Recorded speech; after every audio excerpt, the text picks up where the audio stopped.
Здравейте, тиктокаджи, здравейте, колегоречи и добре дошли в вечерните новини по Горбет Иван. Им стана това, което се очакваше да стане от 2-3 седмици насам. Израел нападна Иран.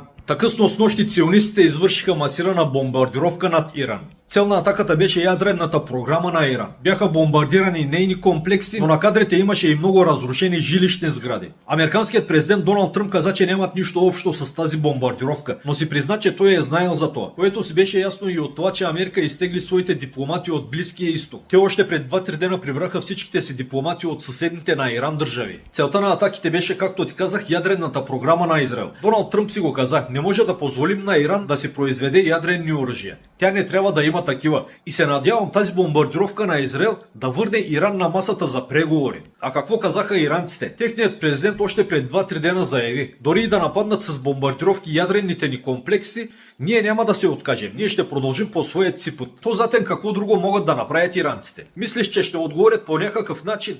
Камон. Ционистите убиха цял куп висши военни на Иран. Според мен те убиха и президента им Раиси. Нищо, че официалната версия за смъртта му беше катастрофа на хеликоптера му. Според мен това си беше чисто покушение на ционистите, обаче Иран не иска да си го признае. Аз така го чета. Ционистите бомбардираха и консулството на Иран в Сирия. Какъв беше отговорът? Ами пратиха едни 200-300 дрона, които се движеха с 200-300 км в час, от които 3/4 от тях бяха свалени на територията на Сирия и Йордания. Много малка част от тях стигнаха до територията на Израел. Да не говорим, че не предизвикаха никакви поражения. Как ще отговорят този път? Ами аз очаквам да е същото. Да пратят към Израел 200-300 дрона, след това Аятолла Хоменей ще излезе по телевизията и ще каже: ние ги съсипахме, разсипахме, отмъстихме си. И следват аплодисменти. Да се успокои малко населението там. Този филм го гледаме вече от години насам. От години насам Израел ги бомбардира, нанася им непоправими поражения, а те отговарят само по телевизията с тантания. Същото очаквам да се случи и този път. А дали ще е така, ще поживеем и ще видим, а до тогава живи, здрави и до нови срещи.